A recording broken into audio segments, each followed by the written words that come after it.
and to the republic for which it stands, one nation, under God, indivisible, with liberty and justice for all.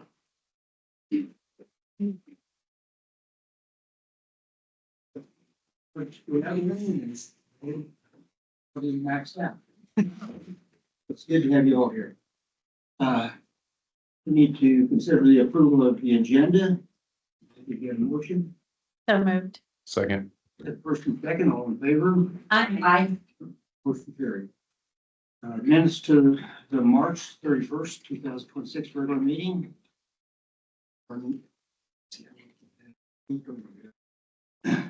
Is not available. Any citizens wishing to make statement during the meeting item must first be recognized by the commission chair. After being recognized, that person should state their name and the name of any organization represented. Statement should be limited to 5 minutes.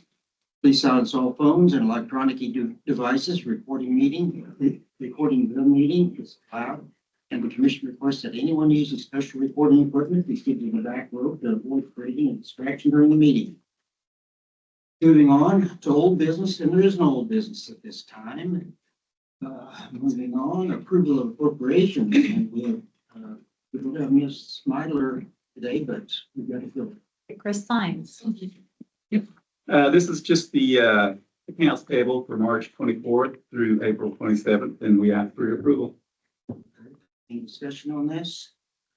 Mr. Chair, Yes. you ready for a motion? Yes, I am. I move to approve appropriations for the period of March 24th, 2026 to April 7th, 2026. Authorize the chairman to sign on behalf of the commission.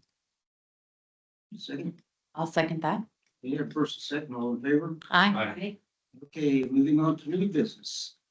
First of all, we have a proclamation. Ellenwood High School ladies and Eagles basketball team. I think they're on their way in. It's going to be like.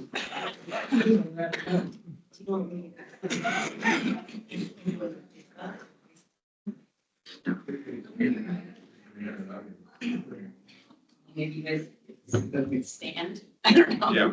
Figure If you guys all want to come down here and talk, back to the commissioners, but face the audience.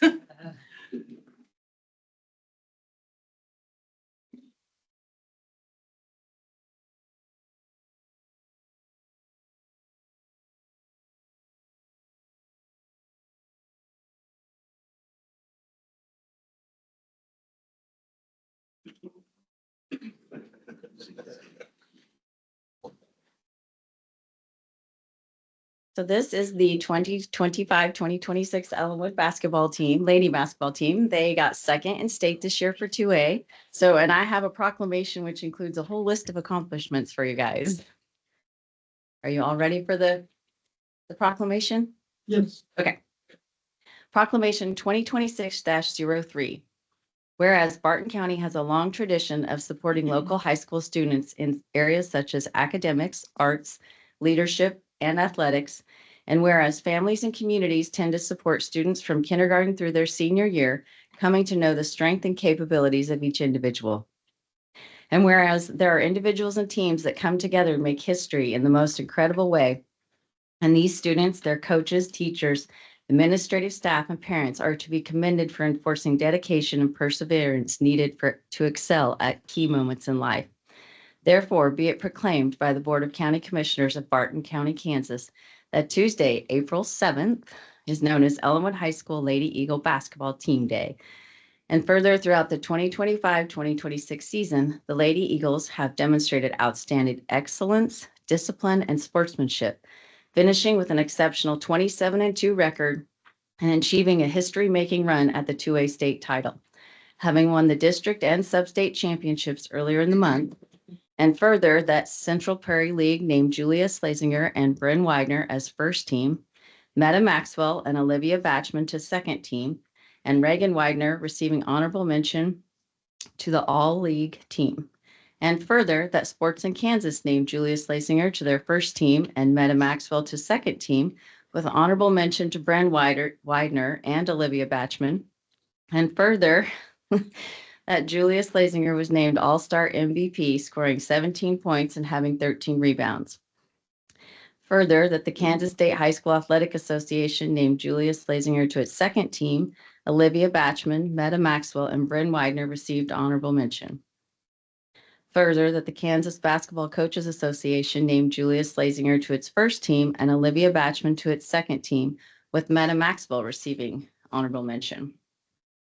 Further, that Coach Greg Maxwell was named as Sports in Kansas 2026 Girls Basketball Coach of the Year finalist. And further, that the Lady Eagles, to include freshman Mallory Batchman, Paisley Canope, Blair Moore, Avery Panning, and Kenneth Stickney, sophomores Emmy Allwater, Eleanor Joyner, Meta Maxwell, Ayla Ritchie, sorry about that, Lexi Thomas, Bryn Widener, and Reagan Wirtz, and juniors Olivia Batchman, Bennett Jacobs, Addison Stickney, and Reese Stickney, and seniors Julia Slazinger and Reagan Widener have set a new standard of excellence under the leadership of Coach Greg Maxwell and Assistant Coach Mark Panning and Assistant Coach Michael Widener.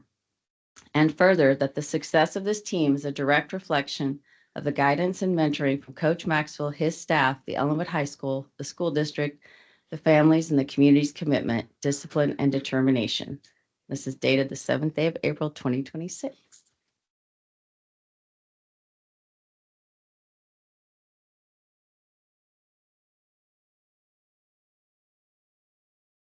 And then, Congratulations.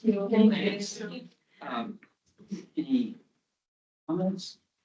for the commissioner? Mr. Chairman, Yes. I'd move to adopt proclamation 2026-03, recognition of 2025-2026 Ellenwood High School Lady Eagles basketball team. I'll second, go ahead. I'll second that. All in favor? Motion carried. Aye.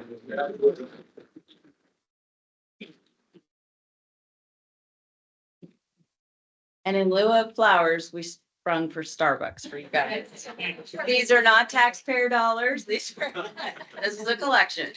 So, Payment to Louis Starbucks. that's right. All right. Mr. Chair, are you done? Would you have anything else? Can you take a picture? Oh, yes. Yeah, a quick picture and we'll be right back. Oh. Tax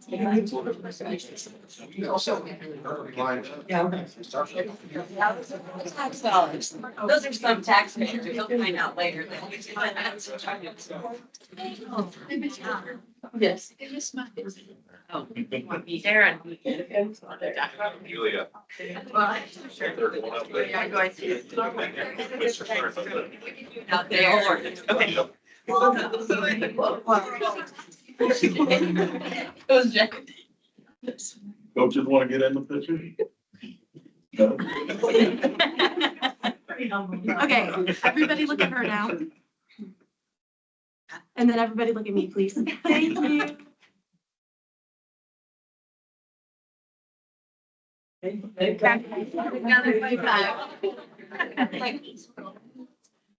Congratulations. Thank you, ladies. Starbucks. Yeah, thank you. Already had to get to school to do this.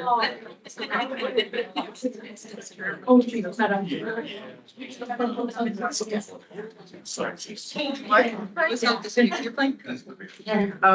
thank you.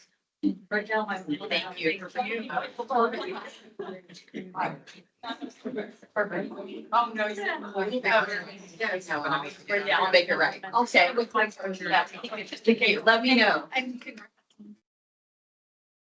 Did you get your letter? Yes. Okay. Yes, she's super excited, so we're gonna all try to attend. Sounds great. So, I'm thank hoping you. one of them make it. Yeah.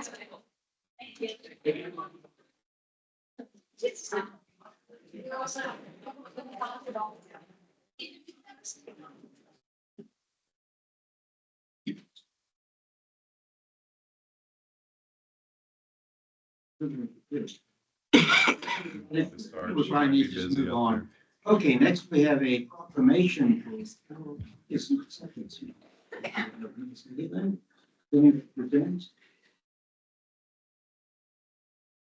Thank you for allowing me to speak this morning.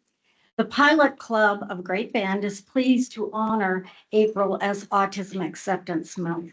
But we do more than just April. Our commitment to autism is ongoing throughout the year. One of our members, Chris Ripple, wanted to do something significant to help in times of crises and emergencies. And we formed a team that was able to work a plan. We assembled sensory bags filled with noise canceling headphones, fabric squares for soothing, and all kinds of fidgets.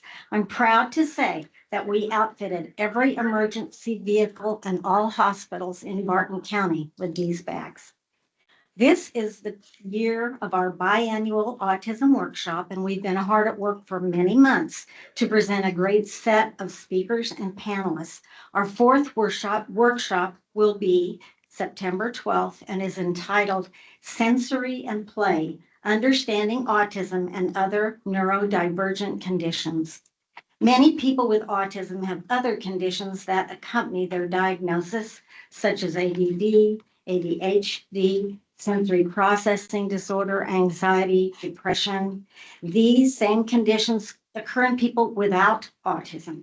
So by adding other neurodivergent conditions, we hope to expand the scope of our workshop for teachers and families that struggle helping these children as well. We have our new brochures, which I will hand out to anybody who needs a brochure. And again, thank you for letting me speak. Oh, we have Star. It's where he takes over. Thank you for presenting. And, Yes. Great to bring up the purposes, not only to commissioners and people in this room, but also to all of our county. So, thank you very much. That's what we go on for autism awareness. Thank you. We've had Star here before, haven't we? Yeah. Can you tell us a little bit about how he helps? So my name's Allison Burkhardt. I work at Sunflower Early Education Center, and we have an applied behavior analysis program. It's a therapy for children, young children with autism. So Star works with me. He helps with kids. We primarily serve children from about 2 to age 5 or 6. We have our location out at the Early Education Center. So he works with me. He's a calming force in what we do. So, Yeah. that's Star. That's about dogs that were. Yeah. How old is he? He will be 7 in June. Oh, So, yeah. okay. Time decided must have been pretty young. Yeah, I think I just gotten him. I've had him, well, I got him when he was almost 2. So, Yeah, but he's fully trained, yeah. He's been here before. Any comments? Mr. Chair, I have a question. Maybe Roz can answer this, but how long are the bags new, Roz, that you guys are? Yes, You did? yes. They probably got delivered about 3 or 4 months ago. It's an ongoing process. And when they need new things in the bags, we are going to supply those as well. So That's nice. they've been used, we hear. So Oh, that's I bet they have. So someone goes to the hospital and they need them, they just know to. Yes. That's Yeah, cool. we just delivered to Pleasanton 2 weeks ago, refills of things. Oh, that's wonderful. Yeah, that's great. Thank you, guys. Thank you for what you do. No other comments? Ready for a motion? Mr. Chair, Yes. I move to adopt proclamation 2026-04, World Autism Acceptance Month. Second that. All in favor? Aye. Motion carried. Thank you. Okay, next we have National Public Health. And Ms. Winkleman will give us some details. Morning, Commissioners. I thank you for giving me the opportunity to read a proclamation for National Public Health Week. The National Public Health Week is from April 6th through the 12th, with the theme this year be Ready, Set, Action. So as referenced in the Leading Health, and I have brought this book before you that I had received at a conference written by Ed O'Malley, the CEO of Kansas Health Foundation. And one of his quotes in it was, "Healthy citizens are the greatest asset any county can have." He reminds us that leadership is not a position, it's an activity. And that is the point of me bringing the majority of my staff today, because we are a team and we all have leadership qualities and we all actively provide those services to our community. Public health embodies the mindset of mobilizing community partnerships, sharing power with those who have lived experiences, and leading through collaboration to create changes. We just came back, our supervisory team, from the Governor's Public Health Conference last week. We brought back a lot of good information. And along with that, they reminded us that a lot of times people do not know how they can help, They want ideas, but without us sharing those ideas, they don't know how to help. One of the speakers in particular was Dr. Tiffany Anderson. She works with the Topeka Public Schools. And she made that statement. She said, we don't judge, we speak to understand, and we look at things as we don't have problems, we have challenges. So that's where we need to engage others into making things happen. Along with this book, and I have shared it before, this book was written in 2025, and Kansas is ranked 29th in the nation according to America's Health Rankings. We shouldn't be satisfied with that, because in 1991, we were 8th. So what has happened those 34 years? So with asking for people to be part of the change, part of the solution, I encourage you, and Lindsay will give you a copy of each if you don't already have it. If you have it, share it with someone and challenge someone else to look at how they can help. So with that, if I may, I'd like to read the proclamation. Whereas the week of April 6th is National Public Health Week and the theme is Ready, Set, Action, highlighting that public health actions occurring through scientific discoveries, legislation, and community initiatives have significantly improved the health of all Americans. And whereas significant strides have been made in public health since the inception of National Public Health Week in 1994, including the following public health successes to include reduced childhood mortality, smoking rates, HIV/AIDS deaths, and lead poisoning, and improvements made in mental health awareness and treatment, the impact of climate change and pandemic preparedness. And whereas racial and ethnic minority populations in the United States continue to experience disparities in the burden of illness and death as compared with the entire population of the United States. And whereas a person's health status can differ drastically by their zip code due to differences in the built environment and the environmental quality, community context, access to healthy foods, access to education, and access to healthcare.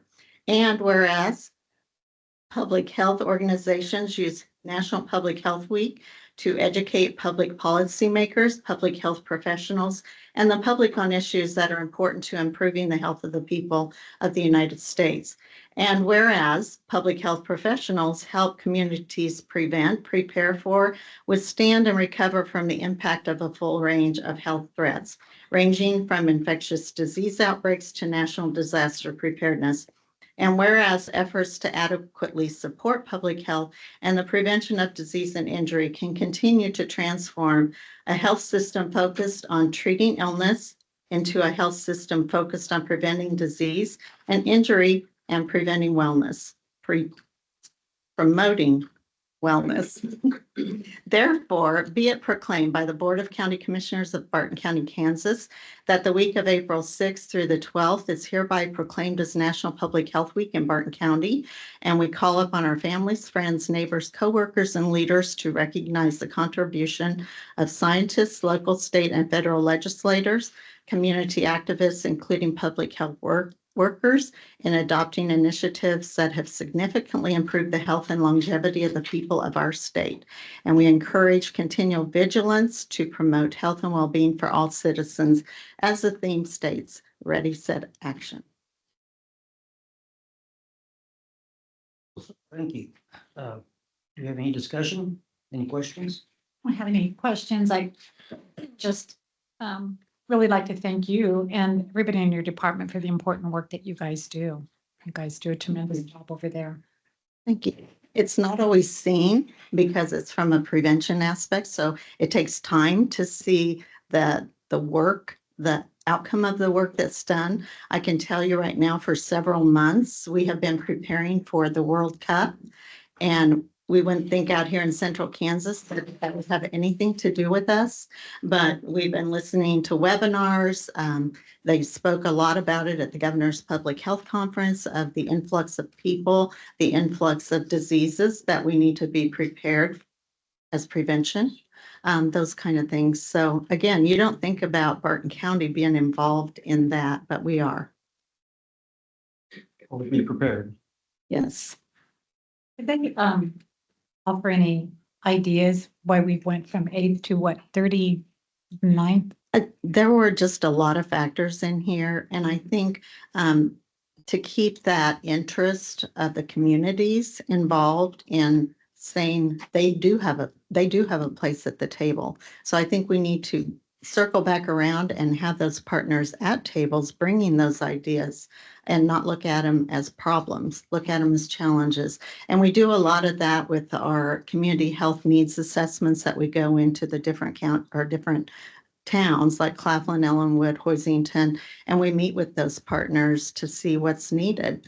That's engaging them and making them feel a part of the solution. So I think that's where a lot of our work lies. Just like to say thank you to all of you. And thanks for coming over today. We appreciate you. Yeah, I just echo that. You guys do a great job over there. Anytime I've been there, all of you are so welcoming and do a good job. Thank you.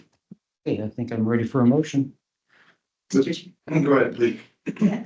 I move to adopt proclamation 2026-05 National Public Health Week. I'll just go ahead and second it. Okay, first and second, all in favor? Aye. Okay, motion carried. Thank you. Okay, next up, we have Ms. Winkleman for Public Health, Evan Cushenberry, showing appreciation. This is going to be kind of ad lib because I've known Evan since he was a baby. And he kind of looks to me as his second mom, I guess. Yeah. Diana, would you say that? Share him. So some of Evan's qualities are that he's very humble. So to get him here was a challenge in itself. But he has been one of those silent supporters of interest in our community, in the health of our community, and the health of our workers in the community. I can say that as leadership changed at the start of COVID, Evan showed up on my doorstep with a contribution of money to help the mental health of our staff. And we were able to do little things, little treats. We had a meal, those kind of things. But he valued the importance of keeping mental health on the forefront before we even knew we needed it. And he has done that several years in a row. Last year, I felt that we needed something more permanent. So on our wall in the back of our clerical area, we have the public health logo and our name, which is a very inviting welcome to our department. And this past year, we were able to purchase a backdrop so that we have a place for photo ops and presentations. So all because of Evan. But like I said, he's very humble. He's been a lifetime Barton County resident. He's giving back in a silent way. So today it's not silent. Okay? So I want to thank you. And this is a plaque in recognition of your support of public health. Thank you.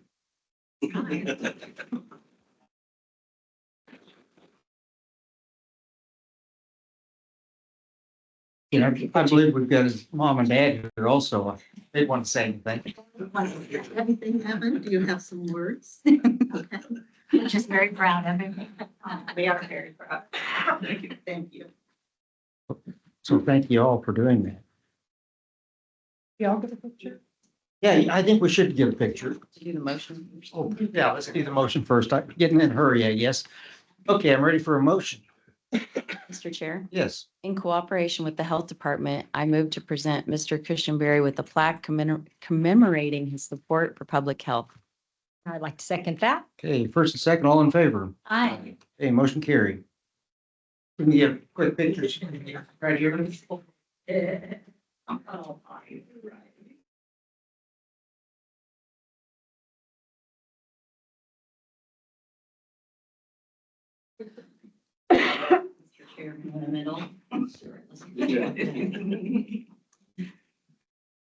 Let's look at his mom first. And then Miss Susan Thacker. Oh, we're good. And now me. Ready, please?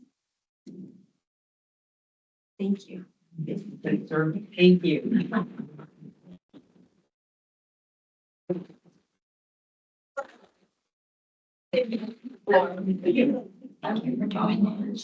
So sweet.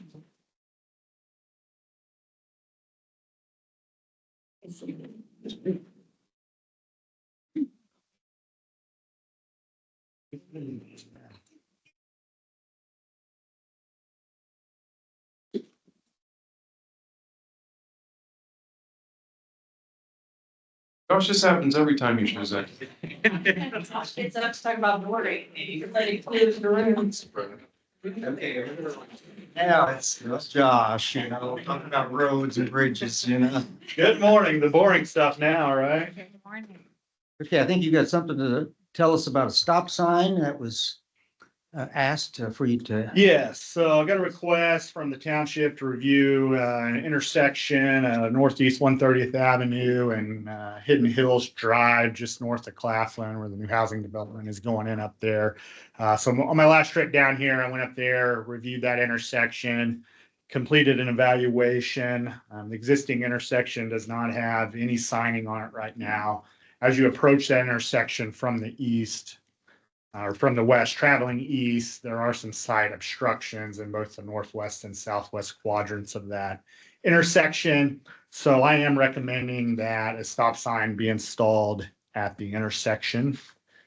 So I prepared a letter, signing evaluation letter with that recommendation, and we have a resolution prepared for you guys if you choose to approve that to install the stop sign at the intersection. So that's the recommendation. I'll take any questions if you guys have any. Did we have a discussion? I just had a question. So how do you determine, you said side obstructions, how else do you determine whether a stop sign's needed in an area, an intersection?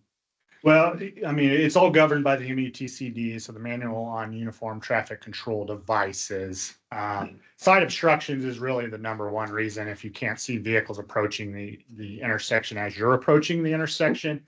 So depending on the speeds of the roadway, also it looks at traffic volumes. If one road has a lot higher traffic volume than the other road, typically the minor volume road would get a stop sign. But generally, it's related to speed, to traffic count, and then with side obstructions. So I've had questions in the past from people, why would you put a stop sign there, or why not here?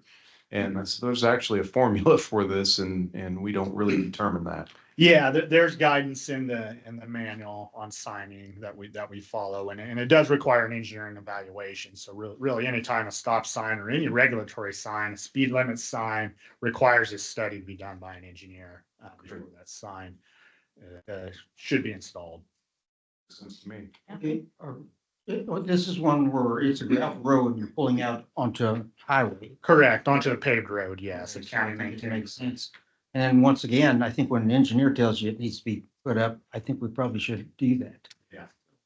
Anything for public safety? Correct. Okay, any other discussion? Okay, I'm ready for a motion. Mr. Chair, Yes. I move to adopt resolution 2026-10, placement of a stop sign at the intersection of Hidden Hills Drive and Northeast 130 Avenue, Independent Township. I'll second that. First and second, all in favor? Aye. Motion carried. Thank you, Josh. Okay, we're moving on. Should we again present agreement for National Bridge Inventory update inspections, I guess. Yes, so we discussed this in study session a couple times previous. You guys are aware, but there's a new specifications for National Bridge Inventory that governs the bridge inspections for the county. So we completed the bridge inspections for the county this last year. So they're going to be due again in 2027. But with that, we're going to be needing to follow this new SNBI or SNBI, as we call it, inspections. So with that, there's a lot of new data that needs to be collected as part of these inspections. So this agreement is to collect that data for approximately half of the county's bridges. And we chose to split this at US 281. So all the bridges east of 281 is what would be collected this year, and then we would collect the rest of the data next year in 2027. And we did that just to kind of split up the cost because it is a fairly significant cost to do this data collection. It's costing $300 per bridge. So the bridges east of 281 there's 196 of them. So at $300 per bridge, that totals $58,800. This is a federal mandate. It has to be, it is a requirement. So if you don't do it, you'll be out of compliance. And if you are out of compliance with your bridge inspections, you're no longer eligible for any bridge funding at the federal level is the way KDOT's going to treat that. So it is something that has to be done. I've prepared an agreement. And Matt, do you want me to give this to them now, or how do you typically handle that? We can pass around after the meeting. Okay. Yeah, I do have several copies of it here, but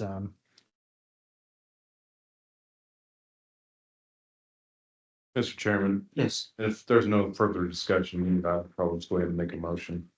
Okay, I guess the other alternative would be close the road, I'm assuming. So and we don't want to do that. So $300. well, I mean, He told us we had to do it Yeah. because I guarantee you I've asked him that. Okay. Okay, so I'm ready for a motion. Mr. Chairman, I'd move to approve the Kirkman-Michael Agreement for Engineering Services, specifications for the National Bridge Inventory SNBI update inspections, cost of the service estimated at $58,800 to be paid from the Special Bridge Fund Professional Services Lines fees line 003-92-547-592. I'll second that. Okay, first and second, all in favor? Aye. Okay, motion carried. Thank you, Josh. thank you. Okay, next we have Judy Gorham, Environmental Manager.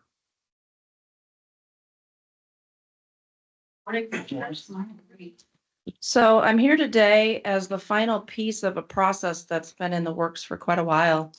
We have a somewhat unique situation. It's only the second time since I've been here that we've had to do something like this, but we have a subdivision that was developed in the 70s east of Great Bend that falls within the city of Great Bend zoning jurisdiction. And a portion of it was never developed. It consists of 6 lots and a cul-de-sac. It has a gas main that goes through it from the main road in the middle of the subdivision going south to one residence that's outside of the subdivision. And what's happening is we have an individual that is interested and has been interested for quite some time in purchasing the entirety of the property, which is between 5 and 6 acres, and building a nice big home there. And we've talked it over. Gosh, it's been a lot of people involved in trying to figure out how to allow this land to be sold and have a clean deed that doesn't leave a mess. So there's some things to consider. When this subdivision was created, first of all, we didn't have an environmental code that regulated how many acres you had to have for water wells and septic systems. So that's the first part of it. We also didn't have zoning regulations. So since then, fast forward to now, we have 3-acre requirements for new development in order to install a water well or septic system. Not to mention the acreage requirements that the city would have for residential use in their 3-mile extraterritorial zoning jurisdiction. So we have if you think about it, less than 6 acres, 6 lots, and a cul-de-sac that's considerably large. It's almost 1 of the acres. If we don't abandon or close that portion of the subdivision by way of vacating it, even if this gentleman just purchased it, moved the gas line, and just went to building his home, he doesn't have a clean deed because he has a deed that is actually 6 deeds and a cul-de-sac that he doesn't technically own. In fact, the developers, the Haneke family, they don't even own the cul-de-sac. So you have to properly clean it up in order to do this. So we held a public hearing with our Barton County Zoning Appeals Board on February 12th. At that meeting, we had one of the existing landowners that lives in the subdivision that had hired representation. Their only concern, honestly, was that it stay residential, which was part of the request going forward from the developer. And the other thing they really wanted is they wanted the covenants and restrictions that they have all had to follow since 1977 to stay so that the character of the neighborhood would stay the same. During this public hearing, the gentleman that was the prospective buyer was present. The other thing that was kind of an unknown for these landowners, they didn't know who wanted to buy it. They didn't know if it was supposed to be some big hunting lodge that was going to go in or some retail facility, so there was a lot of unknown, and it was inappropriate to come forward with that information. But this gentleman chose to come to the public hearing. He expressed his interest, what he intended to do. He had been working on this project with the realtors and the sellers for so long, he had even provided his building plans to the developers, which would be the Haneke, the remaining Haneke family. And they had reviewed his proposal with the existing covenants and restrictions, and it all complied. So during this public hearing, there was discussion about the pros and cons of keeping the covenants and restrictions with the chunk of land, vacating it from the subdivision, but as a condition that they stay in, and that seemed to please everyone involved, including the prospective buyer. He has no problem with, truly it is a lengthy list of covenants or restrictions, but he has no problem with that. He wants to build there. It will do nothing but improve the quality of that subdivision, even though it wouldn't be part of the subdivision anymore. So the reason it's kind of unusual is that this kind of thing doesn't come up all that often. The other reason it's unusual is that the Barton County Zoning Appeals Board is the regulatory authority tasked with considering this type of thing, even though we don't control the zoning jurisdiction. And that's because the initial approval was done by the Barton County Commission. So we have to follow protocol with that. So I'm here to ask you to please approve the order of partial vacation for the Kellums Corner subdivision. It does include 6 lots, which are lots 10, 11, 12, 13, 14, and 15, and the Wren Road cul-de-sac, while at the same time leaving the zoning to stay, which is R1 through the City of Great Bend's extraterritorial zoning, and leave the existing covenants and restrictions that were adopted as part of the original subdivision in 1977 to stay with the deed. If you have questions, I'd be happy to answer them. Judy explained it very well. Yeah, thank you for all your diligence in getting all the I's dotted and T's crossed, because I know it's good to have a clear title on that. Yes. Yes. It's very important to make sure that we don't leave him in a icky situation. Or even, we don't know what's going to happen in 20 years. He may have to sell his property, and now all of a sudden he's got 6 lots, a home built on a cul-de-sac he doesn't own. I mean, we had to clean it. Mr. Chair. Yes. I drove out there Friday, and I think his intention for what he plans to build will only enhance that area. Absolutely. So. Absolutely. One little tiny piece, the moving of the gas main, it would be the responsibility of the new owner. He's aware of that. The landowner to the south of that subdivision that receives gas as a result of that gas line is perfectly content with it being moved because he knows he's not going to lose his access to the gas. And the gas company understands they call the shots on where the easement will be for that gas main. So everybody's in agreement with everything. Sounds like you covered every base. Good, I think I'm ready for a motion. Mr. Chair, Yes. I move to adopt the order of vacation for that portion of Kellum's Corner subdivision described as lots 10, 11, 12, 13, 14, and 15. And whereas the Wren Road cul-de-sac and leave the existing covenants and restrictions in place. I'll second that. You got a first and second, all in favor. Aye. Motion carried. Thank you very much. Thank you, Judy. Okay, next we have a trash hauling service request from Darren Williams, facility director. Good morning, commissioners. Morning. As you guys recalled, Unruh Brothers had a trash service last year and they got bought out by Nisley out of Hutchinson. And they honored the contract that Unruh had through Barton County till the end of February. So we decided we wanted to go out for bids and get a new bids, and we only got one bidder, and it was Nisley, which they came in at $583 a month, which is about a $63 increase from last year. So that was the only interest we had for anybody picking up the trash. So You have discussion on this? Yeah, Mr. Chair. Yes. So how long did we have that open for the bid? we had probably 3 weeks. Wow. I'm conflicted on this one because I would really like it to go to a local vendor, but at the same time, Nisley's probably our biggest customer at our landfill, but they're owned out of Hutchinson. So I'm not sure what to do on this. Anybody else have any thoughts? But if we had it open for 3 weeks and nobody else bid, what are we supposed to do? This what just for a year? Yeah. This is for a year, and For a it's year of service. for another optional 2 years after that. Okay. So we could put it out to bid again next year if we wanted to. Right, This bid will just be through the end of December, then starting okay. in January, we'll pick up so we can just be on a yearly cycle that way. I'd dearly love to have a local, you're right.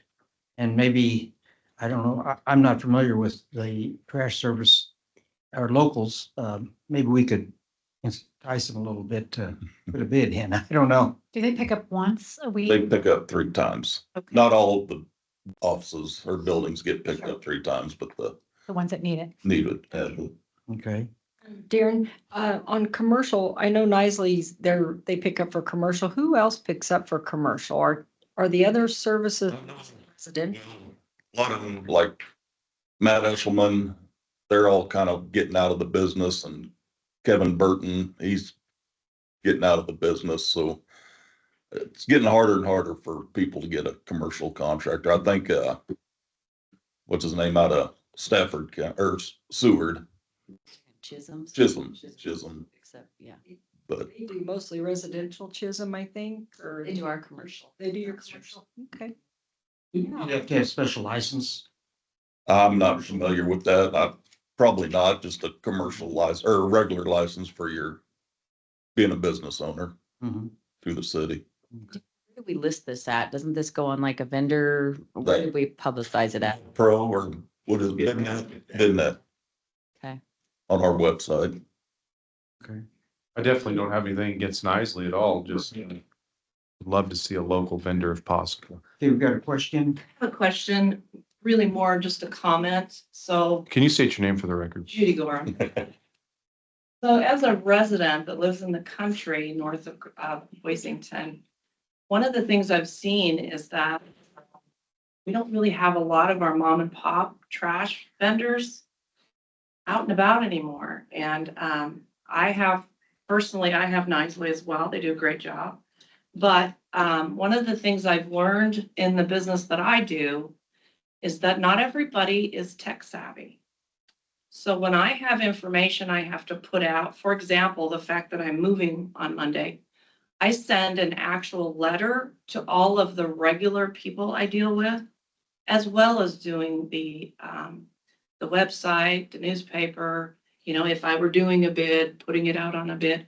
Maybe when you do it next time, if you don't already, is to send a written invitation letter to these existing trash haulers, telling them, go to this site, check out this bid if you're interested. Maybe they don't even know. It's a great idea. Just a suggestion. But I do not have a problem with Nicely. I don't either. Yeah. I don't. Great job. I believe the last time we went out for bids was Unruh did it, and they were the only bid on that, so. For the commercial side. Well, maybe we could change our way of doing things a little bit, so, okay. With that said, I believe I'm ready for a motion. Mr. Chair, Yes. move to award the 2026 trash hauling services bid to Nicely Brothers, Inc. with an option to renew for 2 additional years. The $583 monthly fee to be apportioned as previously determined. Okay, can I get a second? I'll second that. First and second, all in favor? Aye. Motion carried.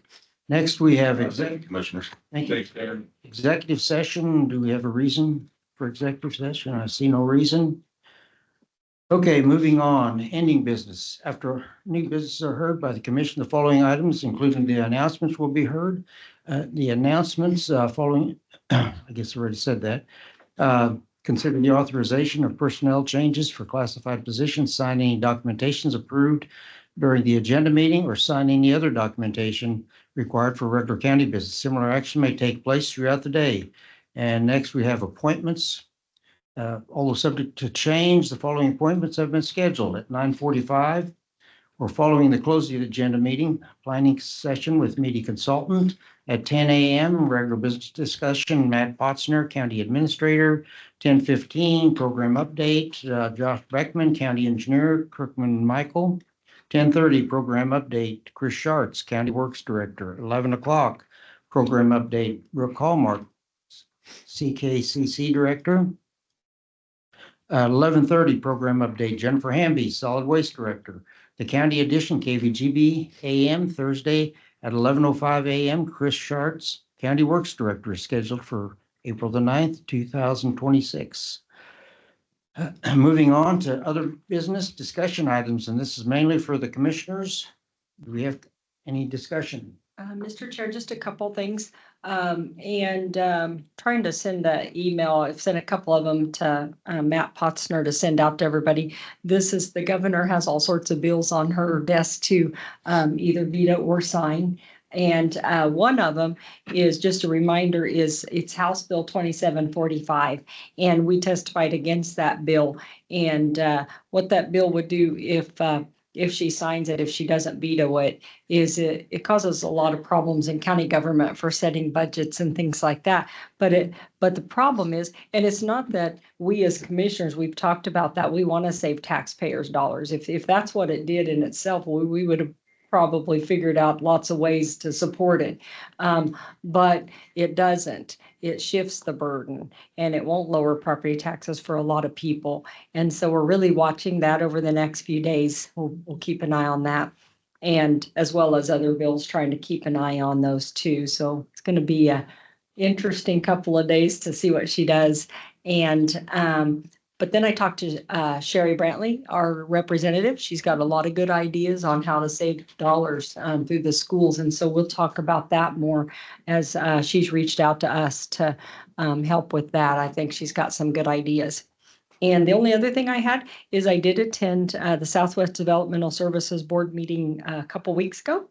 And they're going to come visit with us and see what we'd like to hear. Mostly what our meeting consists of, this last one, not only just going over budget, they were very concerned on some legislative changes that would affect services for developmental disabled people in our areas. And so I think so far their bills haven't passed, which is a good thing because some of them weren't very good. And one of the things that they pointed out, and I noticed that we have a new service here in town to help people with that need services. But and I kind of suspected this, but they clarified it. Just because that company's here and they can see patients or people that need services doesn't mean they can. There's still a wait list of about 10 years if somebody gets on the list now that needs services. And so what happens a lot of times is individuals try to care for somebody in their own home with their own family resources. And then as family ages, to a point where they can't take care of them anymore, all of a sudden these people are signing up. That's just one example. And the problem is that then that person waits about 10 years. Well, a new service doesn't allow more dollars in the state of Kansas. So be great if a new service could come in and pick up a whole bunch of people that are on the wait list, but it doesn't work like that.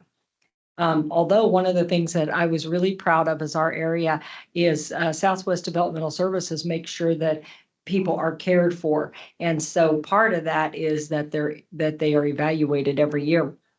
And they look at the services provided, and all of our providers were doing very, very well with their services. They didn't come back with things that they thought really needed to prove. They thought that the care was real good. So that's all I have. Thank you for bringing that information back to all of us. Okay, I guess moving on, citizens or organizations may present requests or proposals for initial consideration. I see none. Okay, commissioners are available to the public on Tuesdays during regular business hours. One or more commissioners may be present in the commission chambers conducting county business throughout the day on Tuesdays.